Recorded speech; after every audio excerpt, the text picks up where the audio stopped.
Is this thing on? Is this thing on? I got one thing to say. It sounds a wee bit different coming off Carter Davis's boot. It sounds just a wee bit different coming off of Carter Davis's boot. Man, these guys almost blew it. Let me tell you something. But the resolve of the Miami Hurricanes tonight against a team that was in the national championship last year, albeit a freshman quarterback, first start on the road, we have to give Notre Dame their props. They came in here, a battle-tested team, returning a lot of players from that team last season. Of course, you don't have the same quarterback. You don't have the running threat of Riley Leonard. But what do you have? You have a great team if you're Notre Dame. The Miami Hurricanes showed real resolve there. It was not pretty. Was the clock management great at times? No. Was the play calling great at times? We're all going to be debating these things on these shows, on the comments, but I'll tell you one thing. It sounds a wee bit different coming off of Carter Davis's boot. The Miami Hurricanes showed a championship resolve tonight. Carson Beck, watching him in this post-game interview, you can tell how much it means to him. This was not a pretty win, but the Miami Hurricanes just beat a top 10 team in the country, a top 5 team in the country. And that's a darn good team. Notre Dame will be all right. Notre Dame will be in this playoff conversation. They will be in the mix here. CJ Carr, respect to him, but at the end of the day here, Miami did what they had to do defensively on that last drive. The run defense was phenomenal. Corey Heatherman, we're going to, again, debate certain things about what happened here near the end of the game here. It was not perfect, but the defensive line showed up here. Clutch 22, talking about it, 100%. The defensive line, as I get the Anajar and Levine logo up here, was phenomenal. On third downs, how about David Blay? How about Justin Scott making a huge play? Now, did Miami capitalize on all these opportunities? No, they did not. We understand that. You have the execution on the field goal, but let me tell you something. They made up for it. Carter Davis, we had a lot of questions about the kicking situation. It was not perfect in the D-Money. We love you, but he said we had the best snap and hold operation in the country. That was not necessarily the case on that first attempt.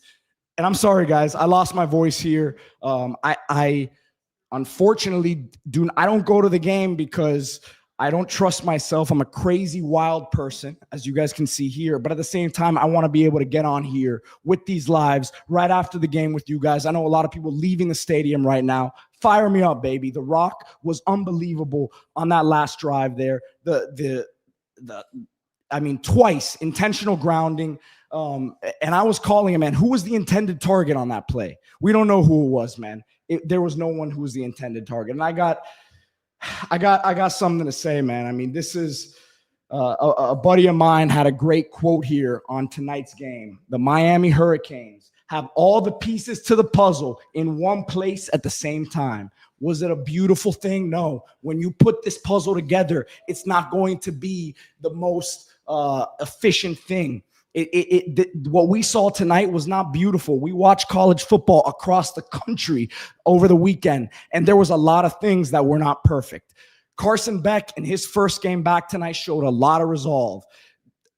As many questions as we had about him, was it perfect? Just looking at the numbers, no. 205 yards, 20 for 30, 2 touchdowns, but he showed up in a lot of big moments. Obviously, CJ Daniels, how do I go almost 5 minutes into this without mentioning the greatest catch in Miami Hurricanes history? Are we ready to say it? I don't know if we are, but I might be. So as you guys can see, man, I'm fired up. Hit that like button, subscribe to the channel. We got almost 1,500 on here live, and I've just been spitting a little bit, but I have to look at these. Comments real quick, man, because. Man, I'm just fired up right now, man. I'm really fired up because the way that, yes, they did not. That momentum was completely flipped. You have a 10-point lead, and again, credit to Notre Dame. I don't think any of us are coming out of this game saying Miami just played a team that was overrated. The battle of the trenches was a beautiful thing to watch there. A collegiate coach, a current coach in college football right now, texted D Money and I during this game and said, these are the two most physically impressive teams I've seen this country, or two of the most physically impressive teams I've seen this week. And obviously, we all saw Texas and Ohio State. It wasn't pretty, but the battle in the trenches was something to behold in that one. And you saw something similar in this one. The back and forth there was unbelievable. But Miami comes out on top there. Kyle, our boy Kyle from Georgia says game-winning drive, real resolve there, man. How about now let me go. I don't want to forget anyone here. I made notes, but can we give a shout out to Sharmar Marty Brown? Are you kidding me? Listen, Jordan Lyle, for whatever reason, just didn't seem to have it tonight. I don't know if it seemed like maybe early he took a hit and maybe got banged up a little bit. Didn't seem to have that same burst tonight. Fletcher, let me look at the numbers, but was running hard. Was our leading rusher tonight still. Fletcher had a couple big runs, 15 carries, 66 yards. But Marty Brown really in that third quarter got Miami going big time. And not only the third quarter, but end of the second, it really is end of the second quarter, I should say, had a couple catches out of the backfield, quick feet. Really, you see his build, 220 pounds, running people over, and just very decisive with how he runs. So really, Marty Brown, huge performance for him for Miami United, and gave them that change of pace that you were looking for when things were a little dicey there. So him and Mark Fletcher actually both had 15 carries tonight. So 15 carries, 66 yards, Mark Fletcher. 15 carries, 54 yards, Marty Brown with a touchdown as well. Shout out to the offensive line as well. You saw them pushing the line of scrimmage there on a lot of those short yardage situations. So you got to really be happy about what you saw there. Yes, there were some times where Notre Dame was able to get pressure there. They got to Carson Beck a couple times. But at the end of the day, week one against what you expect to be one of the better defensive lines in the country, I don't think that any of us have huge complaints about that. There was one time where it might have been Marty Brown who kind of slipped. It was a third and short or a fourth and short. He slipped, and then they got stuffed, and they lost they lost possession there. And yes, Brett Pond, I do need a cough drop. I'm yelling here, unbelievably watching this game with some people here. But again, the way that they finished this game out, and we got 2,400 on the live right now, but championship resolve from the Miami Hurricanes. Notre Dame, give them all the credit in the world that the way that they hit it, the way that they bounced back when they fell down by 10. Ruben Bain, talk about someone who looks slimmer. We talked about the explosiveness, the weight loss from him, where he really tried to get down to that 270, 275 range all off season long. And you saw him on that kick, that tip, then by Damari Brown, then kick by, I think it was Keontae Scott, and he scampered over there to the sideline. He makes the interception, and he was moving with it, man. So really, an unbelievable performance by him. As Kyle says, Bain is back. He was moving and grooving off the edge there. He was eating today. David Blay, huge play on man, was it? I'm getting mixed up. I think that was a fourth down stop that they tried running it with CJ Carr, and he really he got in the backfield for a 2-3 yard loss. So he was awesome today. Moten, we're going to have the highlight of him chasing after CJ Carr, but that was a tough position for him to be in. Moten had a couple really disruptive plays up the middle, showed his quicks. Justin Scott, man, how about that? How about that play? Him getting to the sideline there, showing his agility, showing his sideline to sideline, I guess we'll call it.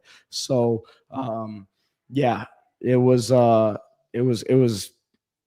crazy game there, crazy finish. Nick West saying Moten, the monster. Keontae Scott, as Breezy points out, was looking like an All-American out there. Shout out to Keontae Scott. Played a lot of football out there, was really touted as a leader by a lot of people within this program, and has talked a lot about how much it means to him to be a Miami Hurricane, walking in there and seeing the All-American banners up there. So you have to be happy for him that he was able to perform right off the bat. And this is a guy who's a big-time NFL prospect a couple of years ago, had a down year last year, back in the slot, back with his boy Zach Etheridge, and he's balling. So Daniel asking, just confirming Bell is okay. I mean, he walked off there on the TV broadcast. He looked like he was walking off there, limping off there. So it looked like he was okay. Malik, I'm sorry, guys. I came in here so hot. I was just so excited about how the game finished. And like, if you guys saw, I legitimately went on like a minute and a half, 2 minutes after this game ended. So I'm just kind of still gathering my thoughts here. But Malachi Toney was unbelievable tonight. Of course, has that touchdown catch. Miami's leading receiver, 6 catches, 82 yards. You know what? I have to find this clip. About 3 weeks ago, someone asked me I promise you, I'm not making this up. Someone asked me my Malachi Toney prediction. I said 6 catches, 86 yards, and a touchdown. He had 6 catches, 82 yards, and a touchdown. I think I had 30-20 in this game tonight, 27-24, but I think pretty spot on, man. I mean, NSV Sports Car says Tony's going to be so good. And let me tell you guys something. JoJo Trader is not going to get – people are asking, where's JoJo? JoJo, I said this today on – if you guys were listening to the pregame show, JoJo is obviously back healthy. He's out there. But they were going to be selective with his reps because obviously he still needs to get that relationship with Carson Beck. He missed some time. They took a deep shot to him early, showing you what they think about him as a playmaker. He was in their block. He laid a big block. I don't know if it was Mark Fletcher or Marty Brown on the run, but if you guys were watching on TV, JoJo Trader laid a big block across the face of one of the Notre Dame defenders. And it was really, we talk about someone who needs to put weight on and keep getting sturdier and up the core strength, was one of the best plays I saw today, at least on the first watch of this game here. But no, man, I'm fired up right now. Obviously, I think we all are. We want to know against a top 10 team in the country, Notre Dame, a team that was in the national championship last year.